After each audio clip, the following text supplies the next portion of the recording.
ทำทั้งห้าว่าอย่างไรไหนบอกชัดๆอีกทีข้อหนึ่งเมตตากรุณา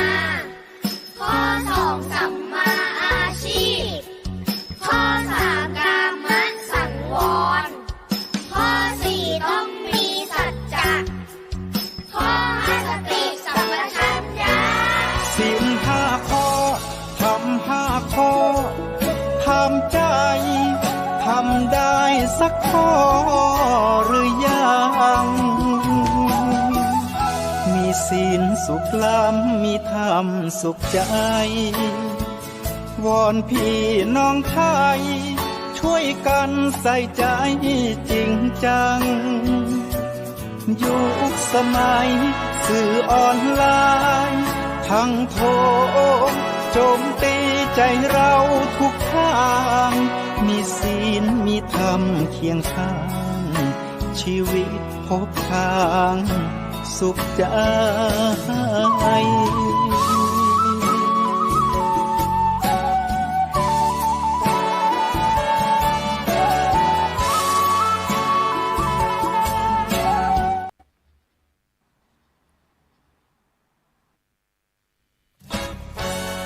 ทำเป็นทีมสถานีธรรมะออนไลน์ขอเชิญติดตามชมรายการธรรมสากัจฉา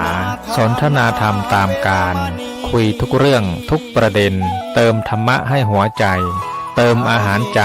เติมพลังใจให้ตนเองเป็นประจำทุกวันเวลา 20 นาฬิกาเป็นต้นไปโปรดกดปุ่มติดตามและกด Subscribe เมื่อทำเป็นทีมมาเราจะได้พบกันเพื่อรับฟังสารธรรมข้อคิดดีๆมากมายรับบุญง่ายๆด้วยการกดแชร์เผยแพร่เป็นธรรมทานสัพพทานังธรรมทานังชินาติการให้ธรรมะย่อมชนะการให้ทั้งปวง1แชร์1บุญมีค่าเท่ากับเผยแผ่ธรรมะให้กว้างไกลแชร์ไปมากยิ่งได้บุญมากเป็นการเปิดโอกาสให้คนได้รับฟังธรรมพบปัญญามีความสุขพ้นจากทุกข์ด้วยการฟังธรรมะมาทวงคำมันหมู่บ้านศีลห้าถือเป็นพันธะนมัสการหลวงพี่เห็นทำงานเหนื่อยแล้วก็ถวายน้ำปานะค่ะสาธุอนุโมทนาเนอะโยมน้ำปานานี้หวานเจี๊ยบเลยนะโยมเจี๊ยบเลยนะโยมหวานเจี๊ยบแต่โลกเทียบนะหลวงพี่ฮะแล้วข้าเจ้าจะได้บุญไหมคะน้ำปานะหวานเจี๊ยบแต่โรคเทียบนะโยมถ้าโยมถวายน้ำปานะที่มีรสชาติหวานจัดเดี๋ยวท่านก็จะมีโรคอ้วนเดี๋ยวโรคเบาหวานเดี๋ยวโรคความดันเดี๋ยวโรคต่างๆก็จะตามเข้ามาถ้าโยมรักพระท่านโยมควรจะลดในเรื่องของการถวายอาหารที่มีรสหวานจัดลงเพื่อสุขภาพที่ดีของพระท่านโอ้ของแท้ความรู้ใหม่นะเนี่ยสาธุ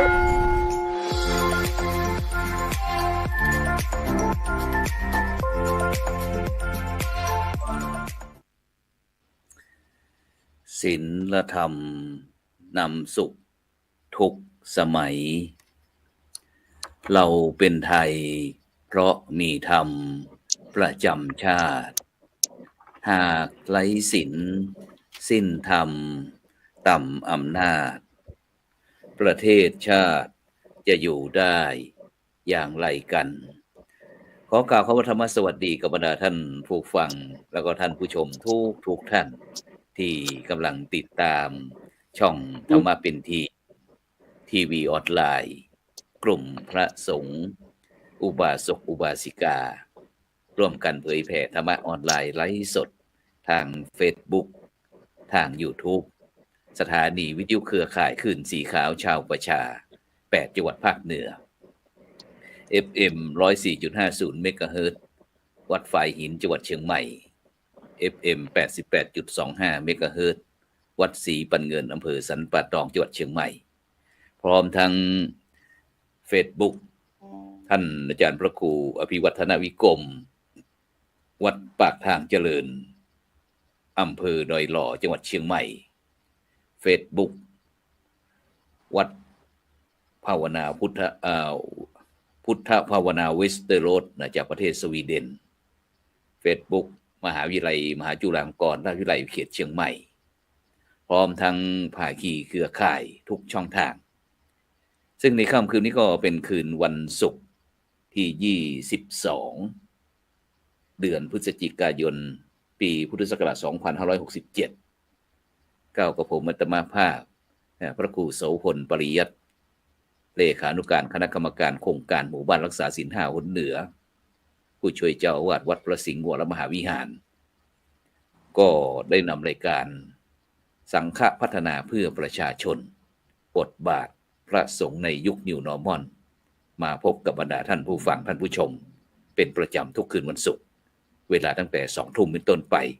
จนถึงเวลาประมาณ21:30 นเราพบกันฉะนั้นก็อย่าลืมนะกดติดตามกดไลค์กดแชร์เพื่อเป็นธรรมทานสโลแกนเราก็บอกว่าแชร์มากก็ยิ่งได้บุญมากแชร์น้อยก็ได้บุญน้อยไม่แชร์ก็ไม่ได้บุญฉะนั้นก็ในค่ำคืนวันนี้เราจะสนทนาคุยกันเรื่องอะไรเดี๋ยวเราก็มาติดตามฉะนั้นเราก็จะไปพบกับผู้ร่วมรายการก่อนในวันนี้ไปพบที่ท่านอาจารย์พระมหาบวรปวรธรรมโมจากวัดบุญนารอบจังหวัดนครศรีธรรมราชนมัสการครับอาจารย์มหาบวรครับผมครับถวายความเคารพกับพระอาจารย์ถวายความเคารพหลวงพ่อเจ้าคุณครับผมสวัสดีครับถวายความเคารพครับครับผมครับสาธุครับไปที่รูปที่2เลยครับไปที่พระเดชคุณหลวงพ่อพระราชวชิรศรีมาพรนะครับประธานสมัชชาศีล5 หนเหนือศีล5แห่งประเทศไทยครับผมนมัสการครับผมลดกับถวายความเคารพทั้ง2รูปนะครับแล้วก็ขอความผาสุกจงบังเกิดมีแด่ท่านผู้ที่กำลังติดตามรายการที่มีประโยชน์ทุกท่านก็จริงๆผมก็เป็นกรรมการทุกหนแล้วครับเพราะว่าผมรักทุกหนทั้งหนเหนือหนใต้หนกลางหนตะวันออกได้ไปเป็นประธานสมัชชาศีล5ก็มีเครือข่ายอยู่ทั่วทุกจังหวัดทุกภูมิภาคขึ้นไปเป็นรองประธานบริหารกลางก็ดูแลนะครับก็ถือว่าเป็นบุญนะที่ท่านเจ้าพระครูโสพลบอกว่าเป็นหนเหนือผมก็ดีใจนะครับผมไม่เคยเศร้าใจเลยมันมีแต่เพิ่มกับเพิ่มเพราะว่าได้เป็นเกียรติอย่างยิ่งที่พูดผิดแล้วมันเป็นสิ่งที่โดนใจผมนะเอาว่าวันนี้ได้กลับมาพบกันก็จะได้มาพูดคุยเรื่องราวต่างๆโยมที่ติดตามก็อย่าเพิ่งหนีไปไหนนะฟังให้ดีวันนี้มีเรื่องทางภาคใต้แล้วก็ทางอีสานจะมาเล่าให้ฟังครับผม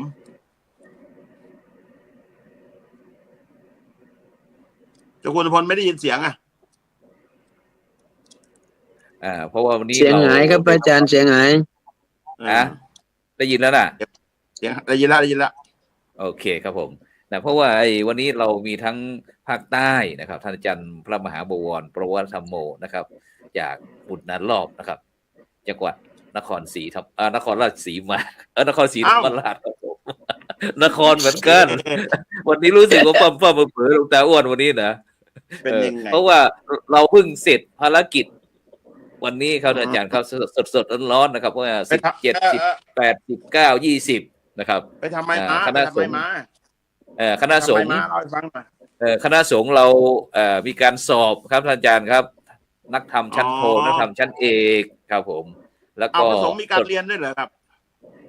มีครับมีมีครับ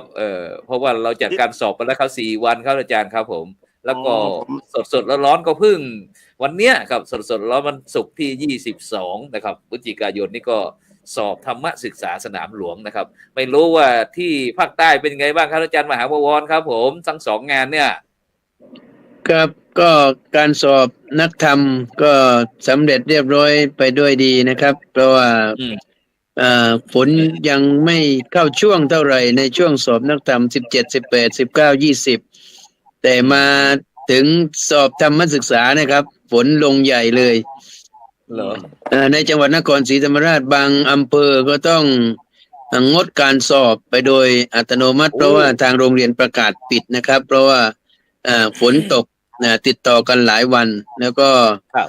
น้ำท่วมขังสถานการศึกษานักเรียนมาโรงเรียนไม่สะดวกนะครับ แต่ ครับ ส่วนที่อำเภอต่างๆ โรงเรียนต่างๆที่ยังเปิดได้ ก็ยังดำเนินการเปิดสอบธรรมศึกษาวันนี้เองผมก็ได้ปฏิบัติหน้าที่ได้ไปเยี่ยม ก็ไม่ว่าจะเป็นอำเภอเมืองอำเภอเฉลิมพระเกียรติอำเภอหัวไซนะครับ ครับ 2-3 อำเภอก็ไปเยี่ยมให้กำลังใจเจ้าคณะประสังฆาธิการ แล้วก็นักเรียนที่ทำการสอบธรรมศึกษา ก็ยังมีความเข้มแข็งนะครับ ในการเรียนการสอนและการสอบธรรมศึกษาประจำปี 2567 นี้นะครับ ครับ แล้วก็ทางภาคอีสานนะครับอาจารย์เจ้าคุณครับ โอ้ภาคอีสานก็ดำเนินตามระเบียบของแม่กองทำสนามหลวงทุกประการนะครับ เพราะว่าสอบ4 วันของพระเนนเราแล้วก็เป็นมา1 วันก็วันนี้ก็สอบธรรมศึกษานะซึ่งเราจัดจะเป็นประเพณีแล้วแหละเนาะจัดเป็นประเพณี วันนี้ก็ได้ไปตรวจทั้ง2 สนามครับ2 สนาม ไปเพื่อหาหัวเชื้อแล้วก็เก็บประเด็นต่างๆ เพื่อจะได้มาพูดมาคุยให้เห็นไหมเนี่ยที่รูปเนี่ยที่เห็นทรงผมของนักเรียนไหมเห็นทรงผมนักเรียนไหมลองดูนะครับ เดี๋ยวนี้นักเรียนที่สอบทำสนามหลวงนี่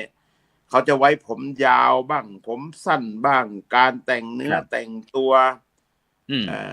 ตั้งแต่มีเด็กเลวนำหน้านี่เดี๋ยวนี้เปลี่ยนแปลงหมดเลยครูทำอะไรไม่ได้เลย นั่งจ้องตากระพริบอย่างเดียวเนี่ยดูเลยดูเลยนะหน้านักเรียนนี่แก่หมดเลยเนี่ยหน้าแก่หมดเลยสมัยก่อนเข้าไปยังเป็นระเบียบเป็นแถวเป็นอะไรโอ้เมื่อก่อนนี้รู้สึกว่ามีนักเรียนมีความสุขใช่ไหมครับผู้เรียนมีความสุขใช่ไหมครับคือเขาบอกว่าไม่มีความสุขไงเขาเลยต้องตามใจตัวเองก็ไปตรวจผมก็ไปตรวจเยี่ยมตามปกติโคราชเนี่ยเฉพาะโคราชเนี่ย32 อำเภอเนี่ยที่ส่งรายชื่อเข้าสอบทั้งหมดประมาณ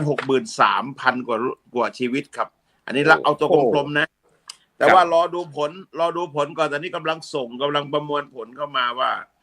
มันจะคงสอบเท่าไหร่ขาดเท่าไหร่นั่นเป็นอีกเรื่องหนึ่งนะครับก็สภาพก็ต้องรายงานว่าเรียบร้อยด้วยดีครับเรียบร้อยดีครับอย่างนี้ครับตามที่ท่านแรกที่เขาเซ็นบอกว่าเรียบร้อยก็เราก็ต้องคนที่2รูปที่2ที่3ก็ต้องเรียบร้อยด้วยใช่ไหมครับผมครับมันเป็นวัฒนธรรมที่เราต้องการรักษาประเพณีนี้เอาไว้ให้มันเริ่มมาจากการที่เรามีเถนซองบาทต่อมาบาทอันแรกมันอาจจะขาดมันอาจจะแตกใช่ไหมต่อมาลูกศิษย์ก็ไม่ได้พิจารณาเรื่องอะไรเราก็มาส่งเหมือนกันนี่ก็เหมือนกันถ้าข้างหน้าเรียบร้อยเนี่ยข้างหลังจะแปลอย่างอื่นไม่ได้ครับต้องเรียบร้อยเรียบร้อยดีเรียบร้อยดีครับ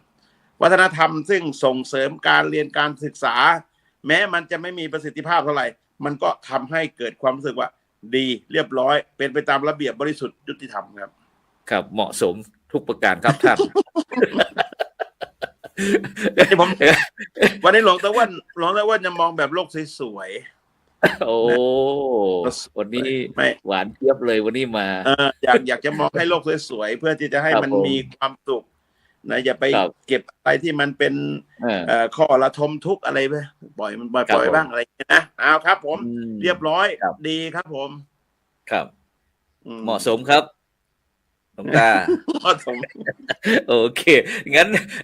ภาคใต้เราไปเสร็จแล้วครับเราไปภาคอีสานภาคอีสานก็เรียบร้อยแล้วครับเราไปภาคเหนือก็ไปที่ผู้ร่วมรายการเราอีกรูปนึงครับผมท่านผู้ช่วยศาสตราจารย์ดร.นะครับอาจารย์วิสิทธิ์ทิตวิสิทธิ์โทนะครับจากมหาวิทยาลัยมหาจุฬาลงกรณราชวิทยาลัยวิเขตเชียงใหม่นมัสการครับอาจารย์ดร.ครับผมครับสวัสดีครับครับถวายความเคารพครับถวายความเคารพพระเดชคุณหลวงพ่อพระราชวชิระนะครับพระชิระศิลาพรที่เคารพอย่างยิ่งนะครับอาจารย์พระครูโสพลอาจารย์พระมหาบรด้วยนะครับประวรด้วยครับผมครับจากเชียงใหม่ภาคเหนือใช่ไหมฟังวันนี้ไปที่ไหนมาวันนี้ ฟังพระเดชพ วัน ระ นี้ คุ ไป ณ ที่ แล้ว ไหน ก็ มาคุยให้ ชื่ ฟั น ง ใจ หน่อย นะ คุยให้ทางภาคอื่นเขาฟังหน่อย ทางภาคเหนือวันนี้ได้ไปได้รับมอบหมายจากพระเดชคุณหลวงพ่อนะครับ เจ้าคณะอำเภอเมืองเชียงใหม่นะครับ ให้ไปอยู่ประจำนะครับ ที่สนามสอบธรรมศึกษาที่โรงเรียนวัฒโนไทยพายัพนะครับ ก็ไปดูสถานการณ์ ก็เรียบร้อยครับ เรียบร้อยทุกอย่าง วันนี้ได้รับความเมตตาจากพระเดชพระคุณหลวงพ่อนะครับ พระพรหมเสนาบดีหลวงพ่อภาค ครับ 7นะครับ ท่านเมตตามาเป็นประธาน แล้วก็มีพระเดชพระคุณหลวงพ่อพระเทพสิงหวรจารย์นะครับ ท่านหลวงพ่อรองเจ้าคณะจังหวัดนะครับ ทุกอย่างก็เป็นไปด้วยความเรียบร้อย มีอาจารย์พระครูโสพลนะครับ อยู่เป็นประธานหน่วยสอบในครั้งนี้ ทั้งหมดมีอยู่ 2,370 กว่านะครับ ก็ตั้งแต่ม.1 ถึงม.6 เนาะเราก็มีนักศึกษานะครับ ที่มาเป็นพี่เลี้ยง แล้วก็มีครูใช้บุคลากรของโรงเรียนเป็นครู แล้วก็มีทั้งส่วนของทางหน่วยงานราชการนะครับ มีทางผู้ว่าราชการจังหวัดก็มอบหมายให้รองผู้ว่านะครับได้เข้ามาปฏิบัติหน้าที่ครับในการที่จะได้รับรู้รับทราบในการที่จะมีการจัดสอบธรรมศึกษานะครับ ก็มีพระเดชพระคุณทั้งหลายเนี่ยครับได้เข้ามาเยี่ยมเยียนในวันนี้ก็คึกคักครับหน่วยสนามสอบตรงนี้แต่จริงๆแล้ววันนี้เนี่ยมีที่อำเภอเมืองเรามีหลายหน่วยเนาะส่วนมากก็จะเป็นโรงเรียนใหญ่ๆนะครับโรงเรียนวัฒโนไทยพายัพโรงเรียนยุพราช โรงเรียนหอพระอันนี้ก็จะเป็นสถานที่สอบนะครับครับเบื้องต้นก็จะประมาณนี้ก่อนครับอาจารย์ผู้โสพลครับส่วนบรรยากาศนี้ก็ ไม่ต่างกับพระเดชคุณหลวงพ่อได้พูดนะครับว่าก็มองหน้ากันอยู่ ครับแต่ก็ดูแล้วก็ผมมองว่าเป็นมิติอีกมิติหนึ่งนะครับที่เป็นการตื่นตัวในที่นี้ก็คือการมองเหมือนกับเป็นเครื่องมือครับเครื่องมือให้เราได้เข้าถึงเยาวชนเข้าถึงหน่วยงานสถานศึกษานะครับแล้วก็ถ้าเป็นไปได้ก็คือว่าเราจะทำยังไงที่จะให้เครื่องมือนี้มีคุณภาพนะครับอันนี้เนี่ยเป็นเรื่องที่สำคัญเนาะแต่ว่าอย่างน้อยก็คือวันนี้ก็เป็นวันประกาศการเผยแผ่ธรรมการเชิดชูแล้วก็เห็นคุณค่าของการเรียนนะครับไม่ว่าจะเป็นการเรียนโดยเฉพาะยิ่งก็คือการเรียนแบบธรรมศึกษาเนี่ยครับก็จะนำไปสู่การเข้าใจกันมากขึ้นนะครับโดยเฉพาะยิ่งผู้บริหารโรงเรียนก็ให้ความสนใจนะครับโดยเฉพาะยิ่งก็คือเด็กโดยเฉพาะนักเรียนนะครับก็เรียนตั้งแต่ประถมก็มีเรียนสอบธรรมศึกษาตรีโทเอกแต่พอมามัธยมก็ต้องมาทดสอบธรรมศึกษาตรีโทเอกนะครับดังนั้นนี่ก็ไม่จะก็ค่อนข้างจะอาจจะแตกต่างว่าเราสอบธรรมศึกษาประถมจบธรรมศึกษาตรีแล้วพอมาระดับมัธยมนี่เราสอบธรรมศึกษาโทไหมก็ต้องมาสอบธรรมศึกษาตรีระดับอย่างนี้นะครับก็เป็นการให้เด็กได้มีโอกาสได้ทบทวนนะครับทบทวนแล้วก็เป็นโอกาสให้กับครูบาอาจารย์นะครับได้มีโอกาสได้เข้ามาช่วยกันมีส่วนร่วมนะครับบรรยากาศวันนี้ก็ประมาณนี้ก่อนครับอาจารย์ผู้โสพลครับครับสาธุครับผมอาจารย์มหาวรครับ เมตตาปรับเป็นแนวนอนได้ไหมครับผมครับฉะนั้นก็ในขณะนี้บรรดาท่านผู้ฟังท่านผู้ชมก็กำลังติดตามรายการสังฆพัฒนาเพื่อประชาชนบทบาทพระสงฆ์ในยุคนิวนอร์มอนซึ่งวันนี้เราถือว่ารายการของเราได้มีโอกาสได้นำทั้ง3ภาคนะ3ภาคทั้งภาคใต้ภาคอีสานแล้วก็ภาคเหนือมาคุยให้บรรดาท่านผู้ฟังท่านผู้ชมได้รับทราบบรรยากาศว่าเป็นอย่างไรบ้างนะครับฉะนั้นหลวงตาครับเมื่อกี้ท่านอาจารย์ดร.วิสิทธิ์ทิตวิสิทธิ์โทจากเชียงใหม่ก็ได้เกริ่นไว้เหมือนกันว่าเป็นการจัดการศึกษาเนี่ยครับก็มีความสำคัญนะครับที่ของพระสงฆ์องค์เจ้าของเราเนี่ยก็เพื่อที่จะเป็น แนวทางหรือเปิดทางให้มีความใกล้ชิดกับบรรดายุวชนเยาวชนถ้าการศึกษาของคณะสงฆ์นะครับอาจารย์ครับถ้าในมุมมองของท่านอาจารย์ครับเมื่อครั้งที่อาจารย์เป็นสามเณรแล้วก็ในยุคปัจจุบันเนี่ยขึ้นมาเป็นผู้บริหารถึงเป็นรองเจ้าคณะจังหวัดนะครับอาจารย์ได้เห็นการเปลี่ยนแปลงไหมครับอาจารย์ครับของภาคของเนรก่อนครับผมนักธรรมชั้นตรีโอเอกครับผมครับความเปลี่ยนแปลงมันเห็นได้ชัดเจนครับเพราะว่าเรียนอย่างสมัยก่อนที่เรียนมารุ่นครูบาอาจารย์แล้วก็รุ่นเราเนี่ยเอาเพราะว่ารุ่นเราเนี่ยกันแล้วกันความแม่นยำในเรื่องของหลักการของพระศาสนาเนี่ยมันจะชัดเจนเหมือนเราได้ท่องมาเนี่ยเราได้ท่องเราได้ทบทวนเราได้ทำความเข้าใจมากนะครับทั้งเราได้เอาความรู้เก็บอะไรต่างๆที่ศึกษาที่เข้าไปไว้ในสติในปัญญาเนาะในสมองของเราแต่พอมายุคหลังๆเนี่ยดูผมลองไปตรวจข้อสอบนะอันนี้เพราะเราจะประสบการณ์นะครับผมไปตรวจข้อสอบที่เขาสอบนักธรรมชั้นตรีเนี่ยคนจริงผมเป็นรองจังหวัดผมไม่ต้องไปนั่งตรวจให้เมื่อยตุ้มหรอกแต่ว่าผมอยากจะดูสถานการณ์ของการศึกษาของคณะสงฆ์ที่เราจัดกันจนเป็นประเพณีประเพณีซึ่งจะเปลี่ยนแปลงส่วนไหนไม่ได้เลยเพราะว่ามันจะเสียประเพณีอย่างเงี้ยผมไปอ่านดูกระเรียงความแก้กระทู้ธรรมที่เขาถามเรื่องนักธรรมชั้นตรีเรื่องความดีนะครับนักเรียนเขาก็จะเขียนเอาไว้นะผมก็เลยเพื่อเป็นหลักฐานยืนยันผมก็เลยเอามาไปถ่ายเอามาไว้เนี่ยครับผมเขาอธิบายเขาว่าผู้มีหลักฐานครับต้องมีหลักฐานไอ้ที่เราคุณนวาจัตโนผู้นังครับผมเขาบอกว่าผู้มีความดีเนี่ยเขาแปลอย่างนี้นะครับผู้มีความดีหมายถึงผู้มีปัญญาสามคือว่าครับคนที่โง่เขานะปัญญาไม่รู้จักแยกแยะว่าสิ่งใดเป็นบาปเป็นบุญเป็นคุณเป็นโทษมีประโยชน์ไม่มีประโยชน์นะจะทำดีหรือชั่วก็ไม่รู้เนี่ยความหมายของคนดีนิยามผมพยายามปึ้งนะเนี่ยผมพยายามอ่านผมเห็นหลายๆแล้วก็พยายามอ่านแล้วก็พยายามทำความเข้าใจด้วยใช่ไหมพยายามอ่านทั้งตอนแรกผมจะเก็บแบบบาลีนะอักขระพยัญชนะตกอะไรผมจะเก็บแต่พอผมทำไปสักหน้าหนึ่งผมก็รู้สึกเมื่อยละแล้วผมก็มาพิจารณาดูรูปแบบฟอร์มแล้วผมก็มาพิจารณาดูเนื้อในพอผมอ่านตรงนี้แล้วอีกหลายๆฉบับซึ่งบางทีมันเหมือนสร้างนิทานอิศปในเรื่องที่ความคิดออกมามันไม่ได้เกี่ยวกับหลักธรรมที่สอนเลยผมมานั่งปรงอนิจจังสังขารว่าโลกของพระพุทธศาสนาที่จะไปกับเด็กยุคใหม่เนี่ยมันเป็นเรื่องยากแล้วแหละนะมันจะไม่เชื่อมโยงกันนะท่านทั้งหลายเนี่ยเป็นครูบาอาจารย์ลองไปถ้าเขาตรวจข้อสอบท่านลองไปอ่านดูนะแล้วท่านจะรู้ว่าบางทีมันจะส่งผลไปถึงการจัดการเรียนการสอนของพระที่เป็นครูบาอาจารย์เนี่ยไม่ได้สอนหรือสอนไม่เต็มหรือคนเรียนไม่ได้เรียนเต็มพอออกมาตอบปัญหาเนี่ยมันทำอะไรไม่ได้เลยก็ต้องฝืนใจให้คะแนนไปเท่านั้นเองนี่คือความดูวิชากระทู้ดิดูความคิดดูความรู้ความเข้าใจเขาจะด้อยมากกว่าสมัยก่อนเนี่ยหลายปีแล้วผมไม่มาตรวจผมมาตรวจปีนี้ผมเลยจะเอาเรื่องนี้ขึ้นมาพูดเป็นประเด็นว่าให้อยากจะให้ครูบาอาจารย์และเจ้าสำนักนี่เราไปตรวจดูแล้วจะได้รู้ว่าสถานการณ์ของพระพุทธศาสนามันอยู่ตรงไหนทำไมเด็กมันเปลี่ยนแปลง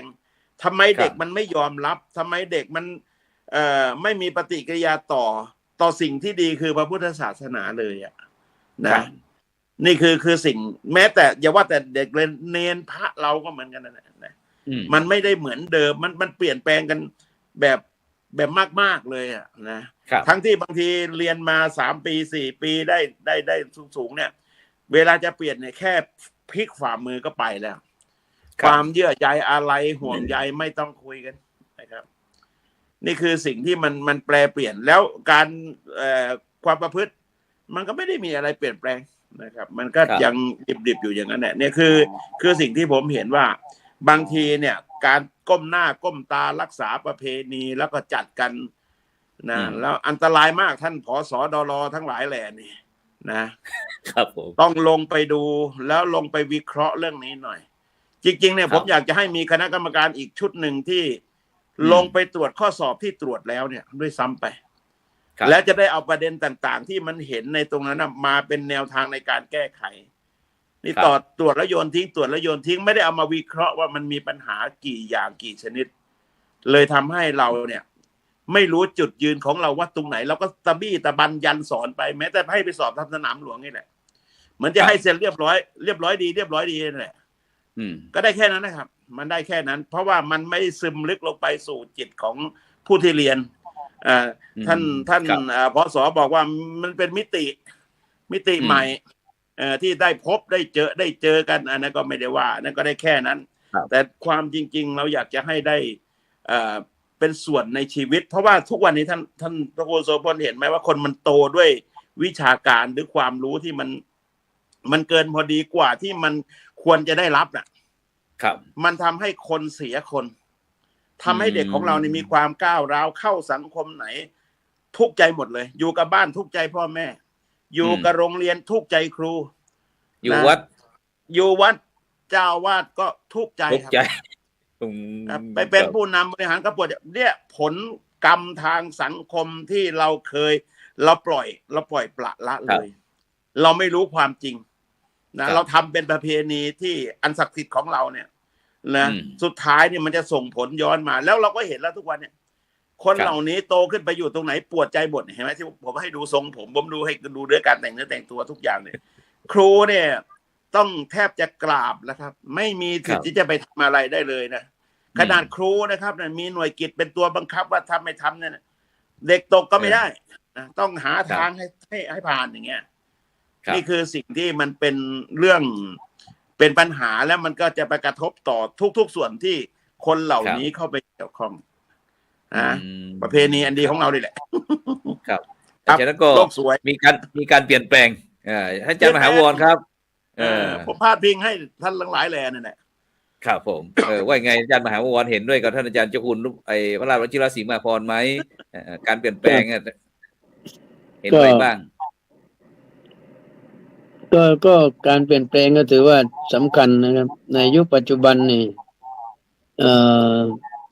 ผมไปหลายสนามนะนี่ไม่ได้มาตำหนิอะไรนะเพราะว่าไปถามเด็กเหมือนกันเด็กได้เรียนบ้างเปล่า มีพระมาช่วยสอนบ้างไหม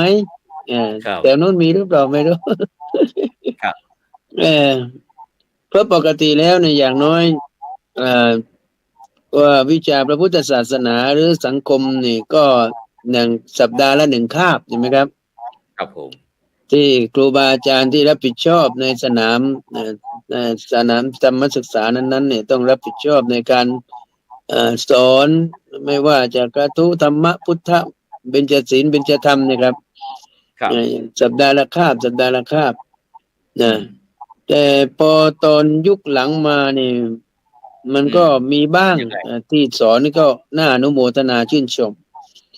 แต่ส่วนมากแล้ว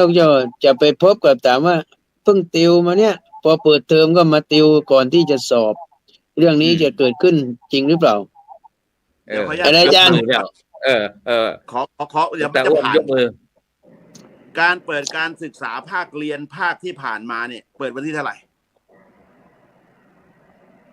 ที่ผ่านมาเนี่ยก็มันเพิ่งเปิดเทอมแล้วเปิดไม่กี่วันก็สอบเปิดวันที่ 1 เดือนพฤศจิกายน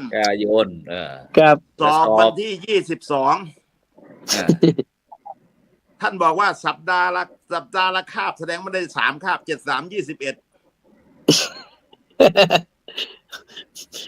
มันก็ต้องเรียนมาตั้งแต่เทอมแรกเลยครับเทอมที่1ผมถามว่าทำไมไม่เรียนแต่เทอมแรกเขาบอกว่ามันจะหลงมันจะลืมมันจะนานไปเขาบอกงี้เลยนะแล้วไอ้ตอนที่รับสมัครให้เขาสอบนี่คือเด็กเขาก็อยู่ในช่วงของปิดเทอมครับเสร็จแล้วเปิดเทอมก็1 พฤศจิกายนเนี่ยมาสอบ22เนี่ยครับอัจฉริยะบุคคลนั้นนะครับที่จะสอบผ่านไม่ต้องไปเรียนอะไรมากนะแต่ละประเรียน3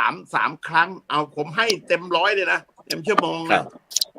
นี่คือจุดบกพร่องอีกอย่างหนึ่งเมื่อกี้ท่านผส.ท่านบอกว่าไอ้การที่เรียนชั้นประถมเรียนเสร็จแล้วได้ทำศึกษาตรีโทเอกพอขึ้นไปมัธยมใช่ไหมมัธยมแล้วไปเรียนระดับของตรีโทเอกอีกอ่ะ ตรีโทเอกผมว่าเป็นความอันนี้เป็นความโง่ครับผมเลยคมโง่นะถ้าไม่เรียกว่าความโง่ก็จะไปเรียกว่าอะไรก็ไม่ได้ผมเคยบวชเนนเนี่ย3 ปีซ้อน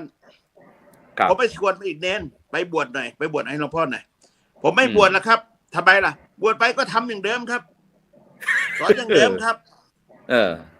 ผมจะบวชทำไมครับนี่ผมไม่ใช่แต่ตอนนี้โลกไม่สวยแล้วตอนนี้นี่คือความโง่แสดงว่าถ้าไม่โง่ก็คือไปเอาคนที่ไม่เคยทำงานนี่ขึ้นมานั่งแล้วก็คิดเรื่องนี้เลยกลายเป็นความเบื่อหน่ายแทนที่มันจะไปโอนหรือไปสนับสนุนในระดับที่เขาสูงขึ้นไปอย่างนี้มันจะเป็นเชิงบวกแต่ให้ไปเรียนอีกเรียนอะไรก็เรียนอย่างเดิมแต่งกระทู้ก็เพียงแต่เปลี่ยนพุทธภาษิตเฉยๆฉลาดเนาะเรียกว่าฉลาดท่านโสพลเรียกว่าอะไรอย่างเงี้ยฉลาดน้อยครับผมโอ้โหสวยมากครับนั่นแหละเอาแค่นั้นแหละผมประท้วงแค่ผมเชื่อประท้วงขอแทรกท่านบวรขอแทรกนิดหนึ่งครับผมนิมนต์อาจารย์มหาบวรต่อครับผม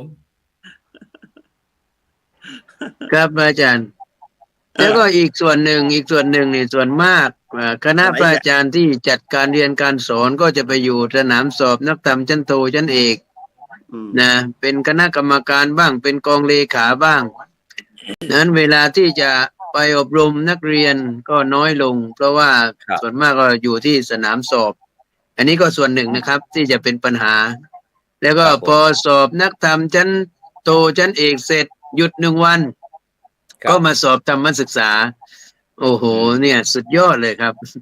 ทีมงานหมายความว่าทีมงานกองเลขาก็ดีทีมงานที่ทำการเรียนการสอนแต่ละโรงเรียนก็ดีมันชนกันหมดครับนะถ้าเป็นไปได้ผมอยากจะเสนอในที่นี้ว่าให้มันห่างสักหน่อยอย่างน้อยสักเดือนก็ยังดีอาจารย์คิดว่าไงครับเมื่อปีที่ผ่านมาเนี่ยเขาสอบ7 ธันวา7 ธันวาคมเนี่ยเขาบอกพอเหมาะพอดีหรือว่า20 วันอย่างน้อยก็ให้มันได้เรียนได้พอได้หายใจนะยังไงมันก็ต้องจัดโรงเรียนเขาก็ต้องทำอยู่แล้วไม่ต้องกลัวเขาเหนื่อยหรอกเขาก็ทำได้แต่ว่าให้มีระยะให้เขาอย่างที่บวรว่าแหละมันเป็นเรื่องที่ถูกต้องนะครับไม่ใช่ว่ากลัวว่าคนจะเหนื่อยคนว่าจะมันไปนี่คือคนที่ไม่อยู่ในเหตุการณ์จริงๆแล้วไปคิดไงท่านโสพลทำไมไม่บอกเขาบ้างเคยจัดเปิดสอบตั้ง27 สนามทำไมไม่เอาเรื่องประสบการณ์ความรู้เนี่ยไปเล่าให้เขาฟังบ้างก็เขาไม่ถามผมอาจารย์ครับ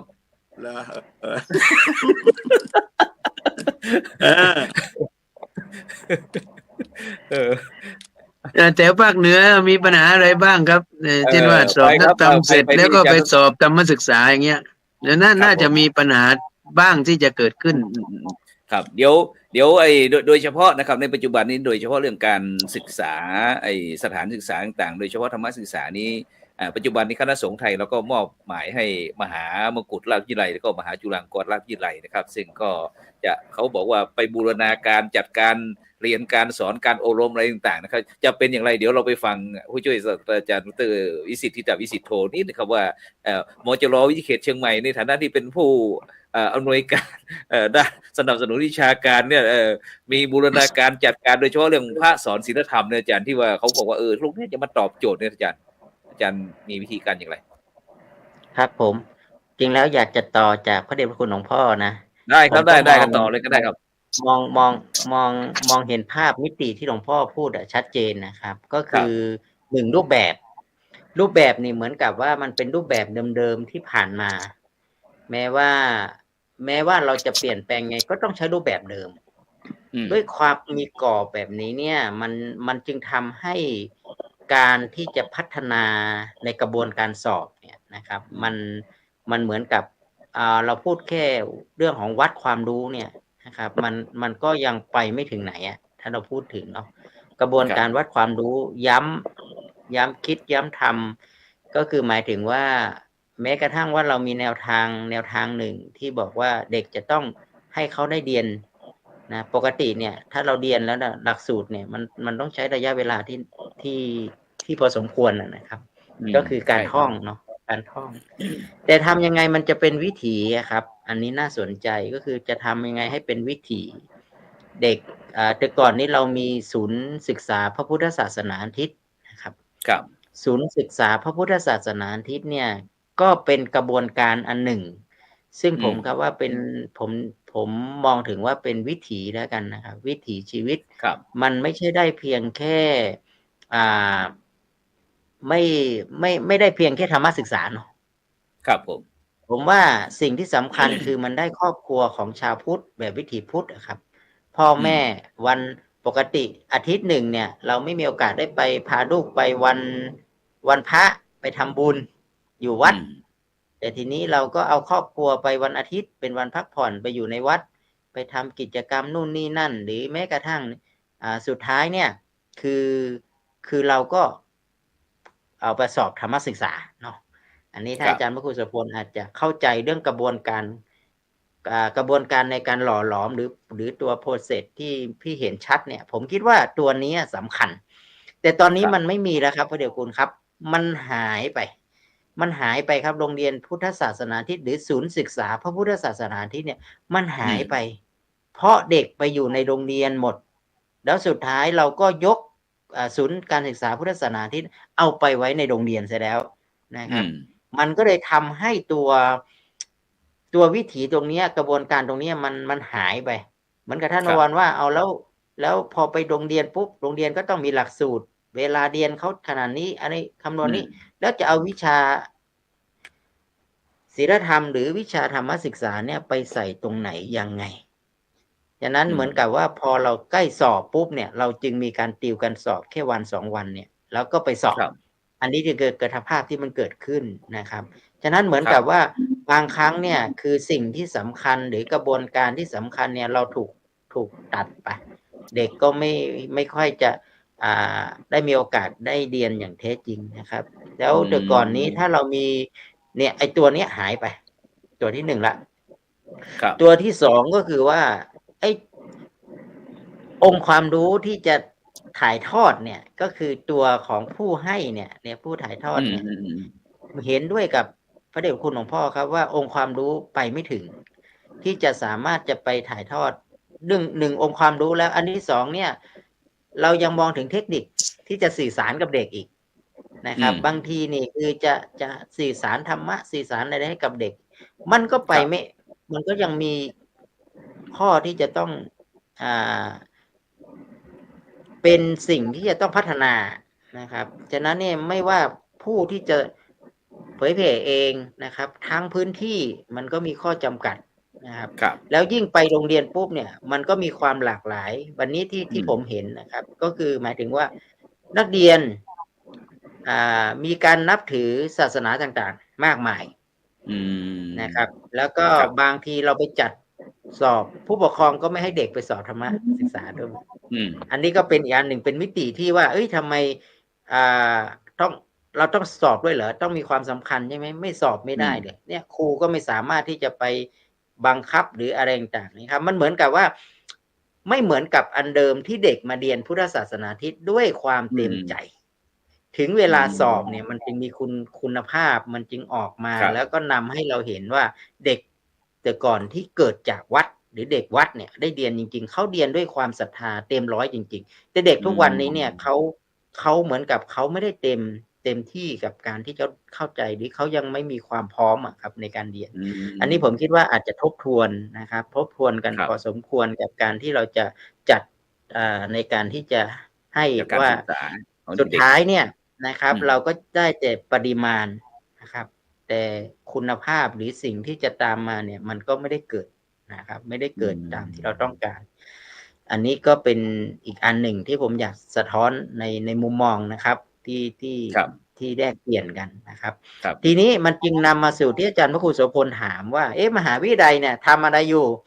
อันนี้ก็เป็นคำถามต่อแล้วกันในฐานะที่เราก็เป็นบุคลากรใน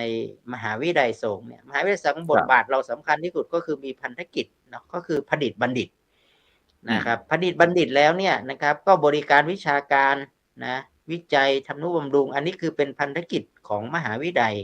ที่เราจะต้อง ทำแล้วก็ส่งบุคลากรไปสู่สังคม เราปฏิเสธไม่ได้ที่ว่าศักยภาพหรืออะไรต่างๆที่เราจะต้องพัฒนานะครับแต่ตอนนี้เราจะเห็นว่านิสิตก็ดีฆราวาสก็ดีหรือพระเราเลือกน้อยลงครับอาจารย์ครับแม้กระทั่งนิสิตที่มาเรียนในมจรเราตอนนี้เป็นฆราวาสกันเป็นส่วนมากนะครับแล้วหลักสูตรของเราก็เน้นไปที่เป็นเรื่องของนานาสาขาเนาะสาขาพระพุทธศาสนาเนี่ยก็เหมือนกับมีคนมาสนใจน้อยลงอีกเราจะเห็นว่ามันเหมือนกับว่าคนจะมาเรียนพุทธศาสนาก็เริ่มจะน้อยลงนะครับนะยิ่งสาขาพุทธอย่างเงี้ยนะหาคนเรียนลำบากเลยอันนี้มันก็ต้องเป็นเรื่องท้าทายนะผมว่าเป็นเรื่องท้าทายมากกับมหาวิทยาลัยสงฆ์ว่าเรามันเกิดอะไรขึ้นทำไมคนที่มาเรียนจนในที่สุดมหาวิทยาลัยจึงต้องบูรณาการเนี่ยครับกับศาสตร์สมัยใหม่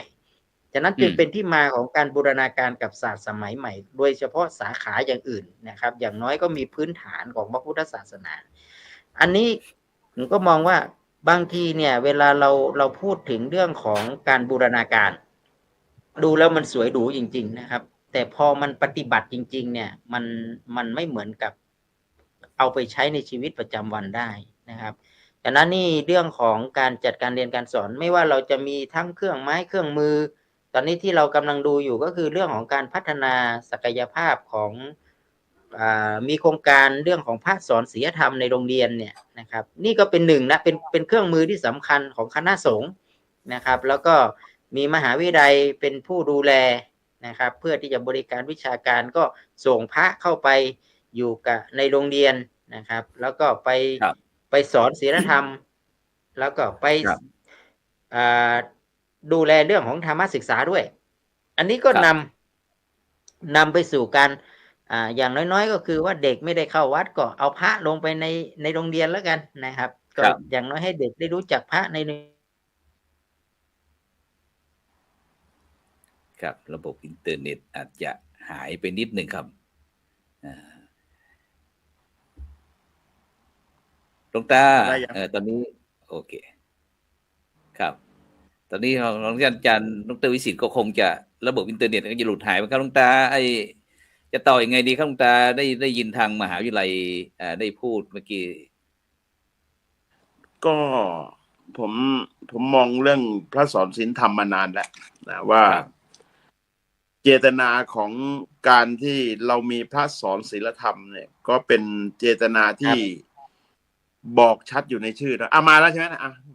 นิมนต์ต่อเลยครับท่านอาจารย์ดร.วิสิทธิ์ครับครับผมครับนิมนต์ครับพอดีสัญญาณผมตกหายไปนิดนึงครับก็ผมก็มองว่าหนึ่งก็คือรูปแบบเปลี่ยนไปเนาะสถานการณ์ก็เปลี่ยนไปแล้วก็ความสนใจเรื่องพระพุทธศาสนาก็เปลี่ยนไปเรื่ององค์ความรู้ไม่ต้องถามถึงเห็นด้วยกับพระเดชพระคุณเลยว่าองค์ความรู้มันไม่ได้หล่อหลอมเหมือนกับอดีตที่ผ่านมาแต่มันกลับทำให้พอมันไม่ได้หล่อหลอมให้ชัดเจนเนี่ยไอความเชื่อมั่นหรือศรัทธาที่มั่นคงเนี่ยมันจึงไม่เกิดนะครับอาจารย์ครูครับผมก็เลยมองว่าเนี่ยสิ่งที่มันสะท้อนกลับมาก็เป็นโอกาสดีที่จะได้ทบทวนแต่ทบทวนแล้วมันจะต้องไปอยู่ในกรอบเหมือนเดิม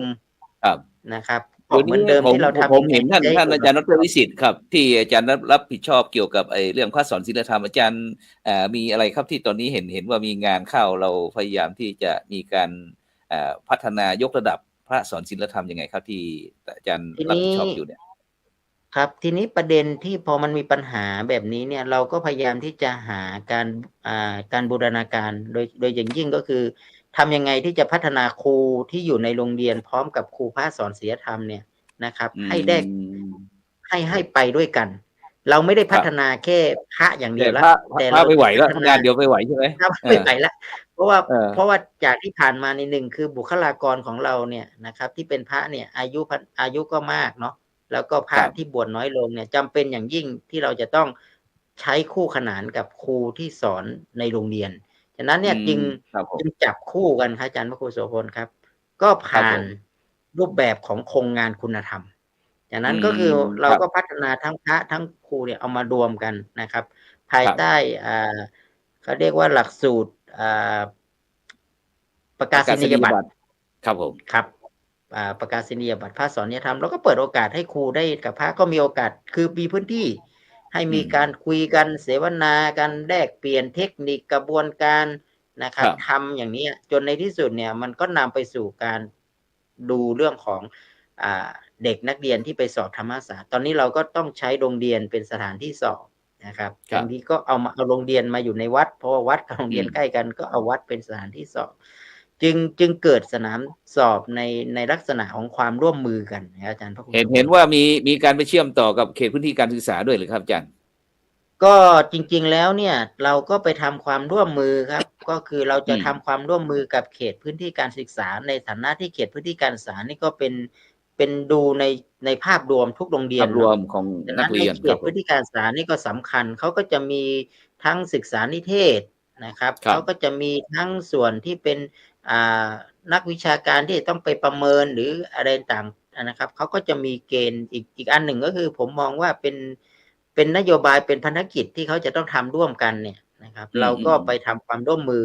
ใน3เรื่องครับเรื่องที่1ก็คือเรื่องการพัฒนาครูนี่แหละนะครับพัฒนาครูนี่ร่วมกันนะอันที่2ก็คือพัฒนาพระด้วยลงพัฒนาทั้งส่วนของนักเรียนทำกิจกรรมร่วมกันแล้วก็ก็เป็นผลงานวิชาการด้วยร่วมกันอย่างนี้ครับทั้ง3เรื่องนะครับที่เราเข้าไปมีส่วนในการพัฒนาอาจารย์ภูครับครับนี่ก็เป็นที่ท่านอาจารย์ดร.วิสิทธิ์ทิตวิสิทธิ์โทจากวิทยาเขตเชียงใหม่ก็ได้มองเห็นแล้วก็พยายามที่จะแก้ไขพัฒนาปรับปรุงพระสอนศีลธรรมเฉพาะจังหวัดเชียงใหม่ก็ไม่ให้สอนครับอาจารย์เจ้าคุณครับหลวงตาอ้วนครับนี้หลวงตาอ้วนได้พูดถึงเรื่องโครงการพระสอนศีลธรรมครับนิมนต์ต่อที่ครับหลวงตามองยังไงครับเห็นยังไงก็เป็นเรื่องเจตนาดีของกระทรวงวัฒนธรรมใช่ไหมเริ่มแรกครับตั้งแต่ประมาณปี48นะที่มีครูพระสอนศีลธรรมเนี่ยครับมองว่าที่เราเคยเรียกร้องให้หลักสูตรของศีลธรรมกลับมาหลังจากที่รัฐมนตรีบุญสมมาตินเขาเอาหลักสูตรเราออกไปที่ว่าก็อยากที่จะให้หลักสูตรนี้กลับมาแต่มันก็ยังทำไม่ได้นะทำไม่ได้เมื่อทำไม่ได้หรือไม่กล้าทำอะไรก็แล้วแต่ก็เลยมาผุดโครงการเมื่อก่อนเป็นครูพระสอนศีลธรรมใช่ไหมแต่พอมาตีประเด็นว่าคำว่าครูมันต้องจบวิชาชีพครูอะไรต่างๆการฝึกสอนครบชั่วโมงอะไรมันก็เลยต้องมาเป็นแค่พระสอนศีลธรรมก็มุ่งที่จะให้เข้าไปช่วยสอนหลักของศีลธรรมของพุทธศาสนานั่นแหละแต่ว่าเจตนากับตัวปฏิบัตินี่คนละเรื่องนะเพราะว่าเดิมทีกระทรวงวัฒนธรรมก็ให้ผู้กำกับก็มาที่มหาลัยทั้ง2ใช่ไหมปัจจุบันนี้มันอยู่ที่มหาลัยทั้ง2ที่จะเป็นคนส่งทางด้านการรายงานเอกสารหรืออะไรต่างๆเนี่ยจะให้ทางมจรหรือทางมหาลัยนี่เป็นคนกำกับและอีกส่วนหนึ่งก็ฝากให้กับเจ้าคณะจังหวัดได้กำกับดูแลนะคือมันน่าจะเกิดผลเป็นรูปธรรมแล้วแหละเพราะว่าคำว่าครูพระสอนศีลธรรมเนี่ยมันจะเป็นการสอนที่ชัดเจนอยู่ในโรงเรียนแล้วเราจะมุ่งให้ความรู้ด้วยแล้วก็ให้สอบธรรมศึกษาด้วยเราก็ตั้งใจอย่างนั้นแต่มีโครงการนี้มาปล่อยแล้วก็หายปล่อยแล้วก็หายปล่อยแล้วก็หายปล่อยแล้วก็หายนะไม่เห็นประสิทธิภาพของการที่ไปสอนเรื่องวิชาพุทธศาสนาเนี่ยกระเตื้องขึ้นมันไม่เห็นนะอันนี้พูดจริงผมอาจจะบอกว่าการกำกับการติดตามที่จริงจังในความรับผิดชอบของคนที่ดูแลเนี่ยมันอาจจะน้อยไปนะก็เลยมีช่องว่างบางแห่งนี่ไม่ได้สอนเนี่ยแต่ให้ผู้อำนวยการเนี่ยเซ็นมาเองเซ็นนะครับเซ็นจะด้วยอะไรก็แล้วแต่เซ็นเพื่อที่จะมาขอรับเงินตัวนี้เพราะฉะนั้นเงินแต่ละปีเนี่ยมันเป็นจำนวนมากนะแต่ว่ามันก็ถามว่าใช้เงินให้มีประสิทธิภาพไหมผมบอกไม่มีก็น้อยมากนะส่วนมากจะไปเรื่องอื่นนะที่ถ้าทำเต็มตามเจตนาจริงๆของพระครูสอนเนี่ยนะมันน่าจะเห็นหน้าเห็นหลังแล้วแหละว่าเราสามารถดึงสถานการณ์ทำให้พระพุทธศาสนาอยู่ในโรงเรียนแบบวิถีที่ท่านดร.ท่านว่าเนี่ยนะครับผมนี่คือเรื่องที่บางทีเราต้องลงไปดูกันอย่างจริงจังจริงๆถ้าอยู่ฝ่ายปกครองจะรู้ว่า ใครสอนไม่สอนนะแต่ว่าเมื่อเป็นหน้าที่ของมหาจุฬาก็ว่ากันไป แต่มหาจุฬาก็คือทำงานอยู่ในห้องนะก็รอแต่แบบฟอร์มที่เขาจะมาส่งแต่ไม่ได้มีตัวไปลงไปประเมินหรือจะไปประเมินผมก็ไม่รู้นะแต่ว่ามันไม่ค่อยเห็นเป็นรูปธรรมที่ชัดเจนก็ดีละที่บอกท่านมารับผิดชอบในเรื่องของครูสอนศีลธรรมเนี่ยที่จะต้องพัฒนาครูพัฒนานักเรียนพัฒนาพระด้วย แล้วพระนี่ถ้าได้เป็นพระที่จบจากมหาวิทยาลัยตรงๆไปน่าจะดีนะแต่บางทีไปเอาเจ้าหมู่เจ้าคณะพระสังฆาธิการขอให้เพียงแค่ให้เป็นพระนี่ก็อาจจะมีคุณสมบัติจริงจังอะไรยังไงก็ไม่คือบางทีไม่พร้อมสอนไม่พร้อมสอนไปเป็นเฉยแล้วเพื่อจะรับเงินเฉยเพราะนั้นงานมันจึงเห็นอยู่อย่างนี้มหาลัยเราต้องกำกับให้ชัดเจนกว่านี้นะครับในถวายท่านดร.ที่จะมีเจตนาเป็นกุศลนะครับถ้าเราทำจริงๆเนี่ยนะโรงเรียนวันอาทิตย์ก็ล้มไปแล้วนะโรงเรียนพุทธศาสนาวันอาทิตย์ล้ม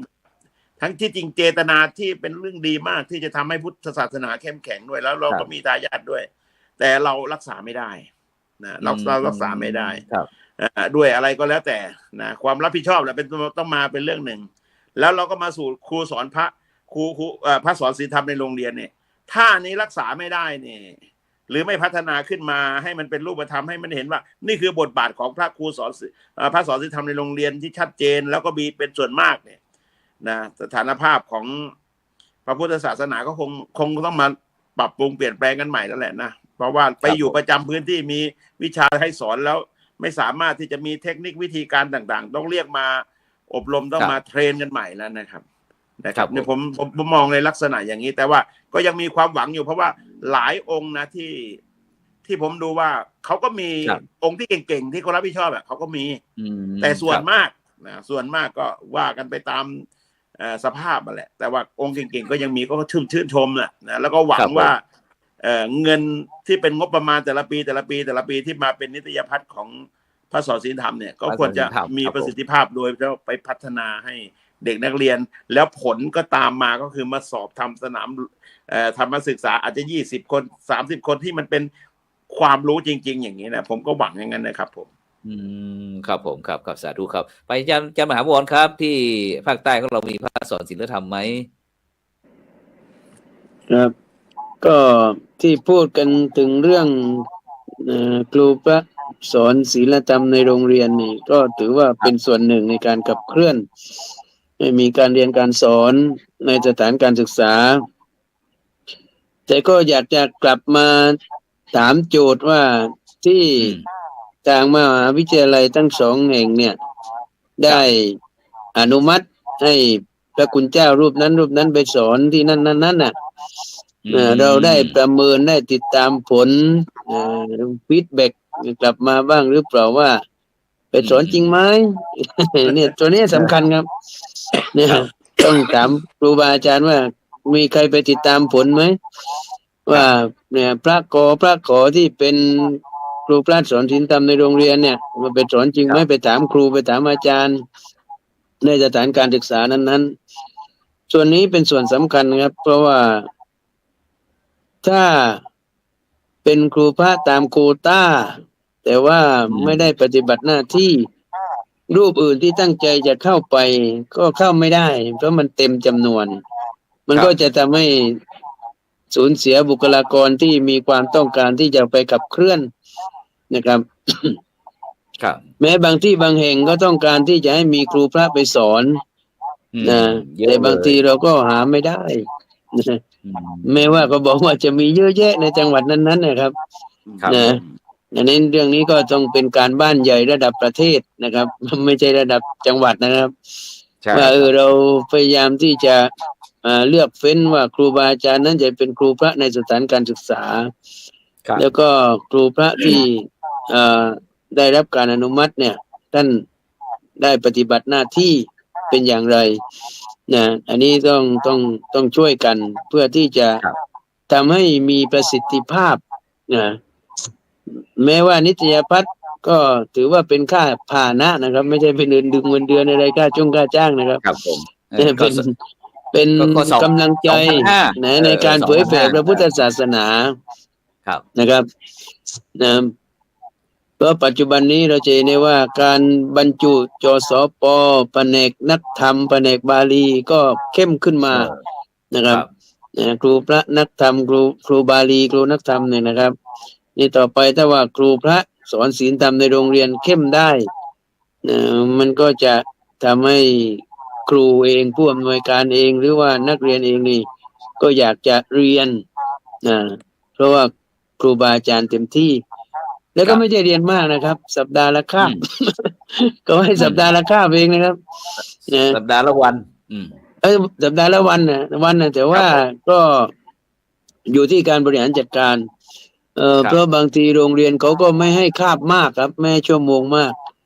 เช่นผมไปรับผิดชอบที่โรงเรียนบ้านทวดทองนี่วันศุกร์สัปดาห์สุดวันศุกร์แล้วก็คาบสุดท้ายผมก็เลยต้องเอานักเรียนทั้งหกห้องมาเรียนร่วมกันก็หมายความว่าไม่ต้องแยกไปหกคาบจาก6 คาบในเรามาเรียนพร้อมกันในห้องประชุมเดียวกันอันนั้นก็อยู่ที่การบริหารจัดการว่า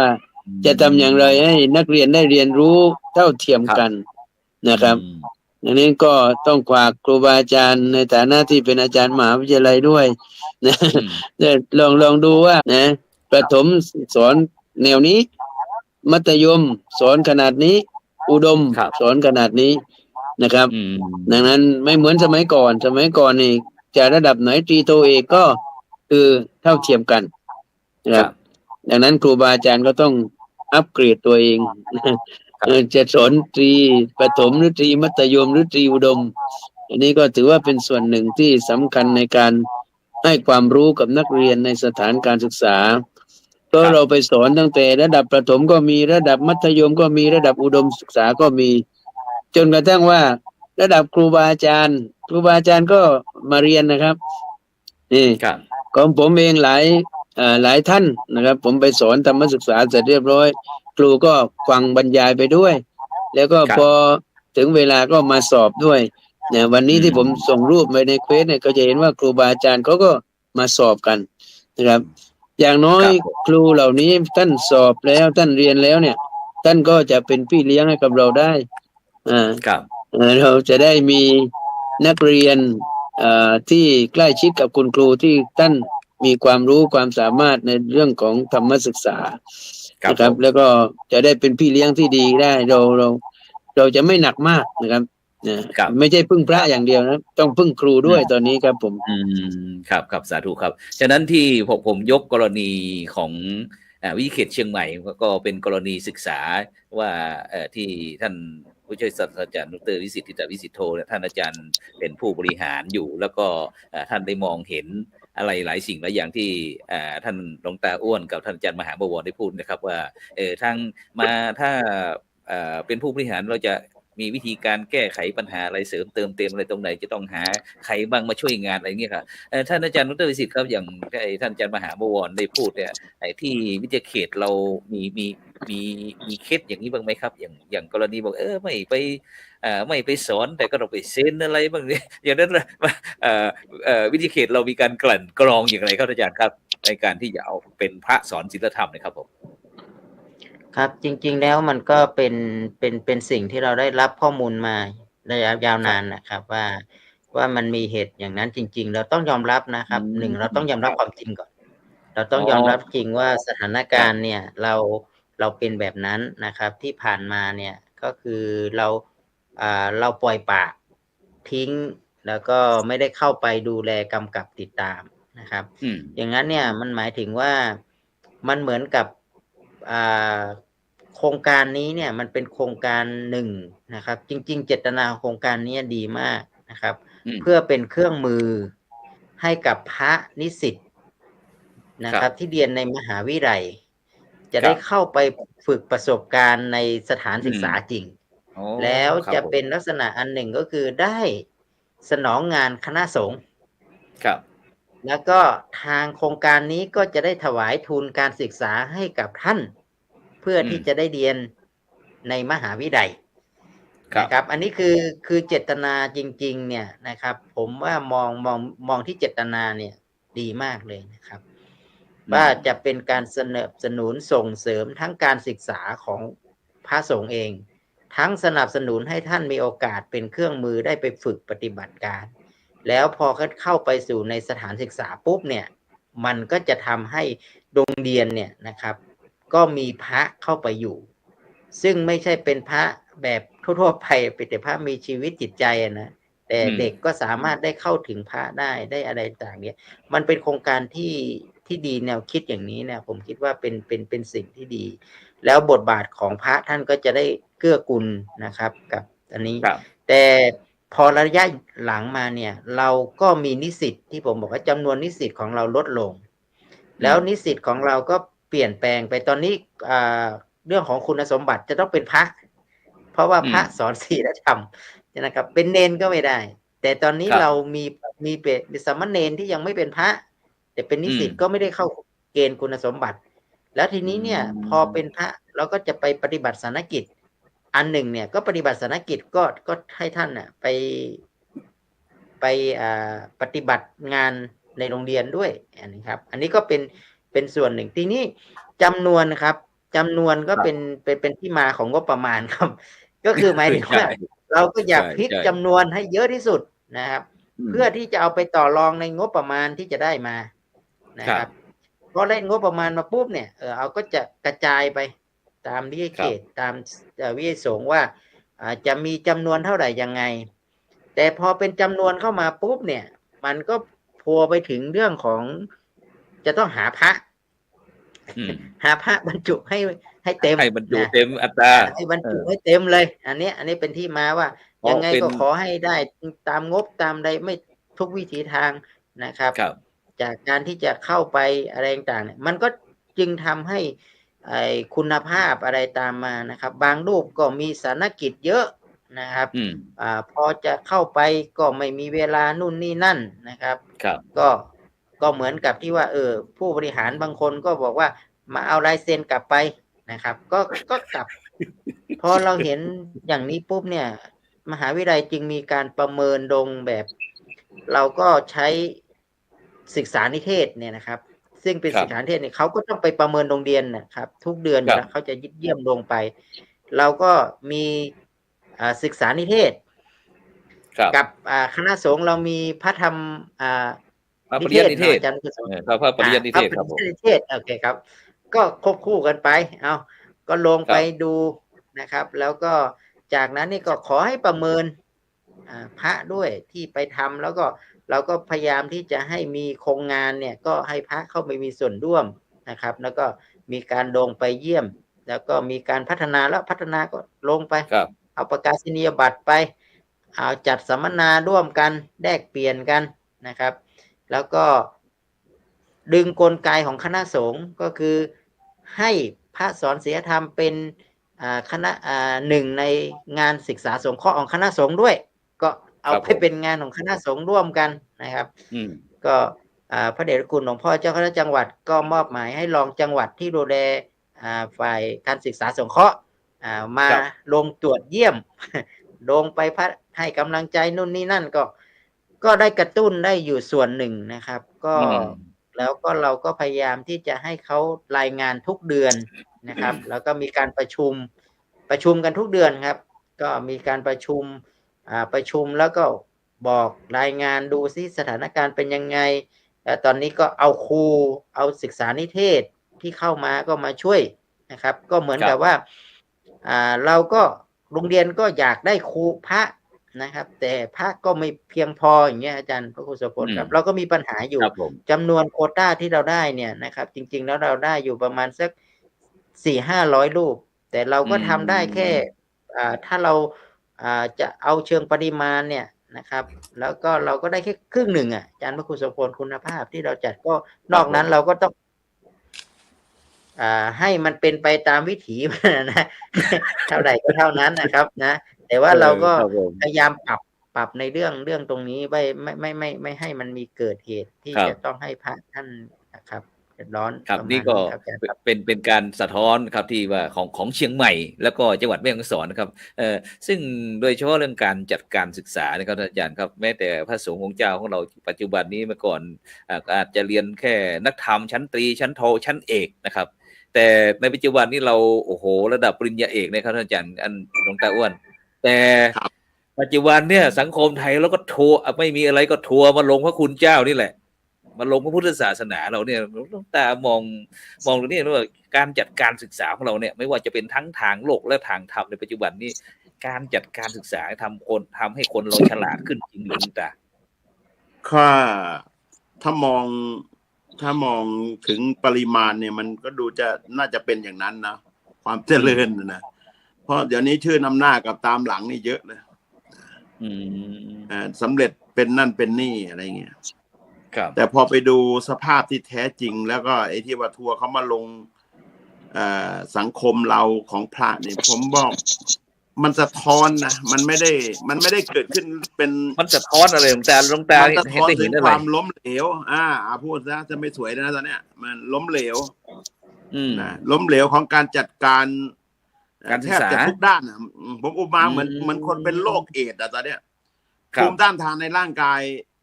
ของสังคมเนี่ยมันเปราะบางทั้งหมดครับโอ้มันเป็นผลนะผมไม่ได้มองว่ามันเป็นเกิดเรื่องเฉพาะเป็นองค์นะมันเป็นระบบที่มันเกิดขึ้นมันเพียงเป็นจุดปะทุขึ้นมาเท่านั้นแหละเพราะฉะนั้นถามว่าทุกวันนี้ที่เราสอนเนี่ยเราสอนเราทำเนี่ยบางทีมันก็ยากในการพูดเนาะเพราะว่าพูดแล้วมันจะเป็นเรื่องเดี๋ยวก็จะไปไอ้ส่วนดีมันก็ต้องยกไว้แต่ไอ้ส่วนที่มันไม่ดีเราก็ต้องเอามาพูดกันอ่ะเพราะว่าเดี๋ยวนี้การสอนเรื่องของศาสนาเนี่ยพระเราไม่ค่อยโดดเด่นพระเราจะเด่นในเรื่องของการทำวัตถุมงคลแล้วก็ชักจูงโยมไปทางนั้นไอ้คนทำก็ทำไอ้มหาจุฬาเนี่ยก็ทำสอนวิชาการเพื่อความเป็นเลิศบูรณาการกับศาสตร์ใหม่ๆจนกระทั่งเดี๋ยวนี้ไปเป็นตุลาการไก่เกลี่ยอะไรต่ออะไรไม่รู้สารพัดสิ่งสารพัดอย่างซึ่งลืมประเด็นหลักของเราไอ้คำบูรณาการเนี่ยมันขายได้มันสวยแต่ว่ามันทำให้เดี๋ยวนี้มันมีการเมืองเข้ามาระบบในองค์กรของคณะสงฆ์ซึ่งมันไม่มีความสุขหรอกมันไม่มีความสุขหรอกเพราะไอ้เรื่องการบูรณาการทั้งหลายแล้วก็จะไม่นิยมการพูดเพื่อแก้ปัญหาเพียงพูดในรูปศัพท์ของภาษาวิชาการให้มันดูดีขึ้นมากว่าเดิมอะไรอย่างนี้หรือจากที่มันเลวร้ายก็ให้มันดีขึ้นไม่ได้เจาะไปที่ประเด็นของปัญหาเพราะฉะนั้นพอสังคมในทุกวันเนี้ยที่มันปรากฏการณ์อย่างนั้นอย่างนี้อย่างเช่นว่าทำไมพระพูดออกมาจึงสู้โยมไม่ได้ก็เพราะมันอ่อนด้อยในเรื่องของการสอนไม่ต้องอะไรหรอกดูคณะพุทธศาสตร์มีคนไปเรียนกี่คนนะมีคนไปเรียนกี่คนพุทธศาสตร์ตั้งมหาวิทยาลัยมาเนี่ยไม่ใช่ว่าเราจะไปเฉพาะแต่พุทธศาสตร์แต่ว่ามันต้องเด่นในเรื่องนี้เพราะเป็นมหาลัยที่เป็นหลักในเรื่องของพุทธศาสนาแต่ว่าคนนิยมดูความนิยมของคนที่ไปเรียนที่เป็นพระไปเรียนเนี่ยน้อยกว่าศาสตร์อื่นๆมันเป็นเครื่องชี้นะมันไม่ใช่แบบมันไม่ใช่ว่าเป็นเรื่องถูกผิดหรอกมันเป็นเครื่องชี้ว่าเร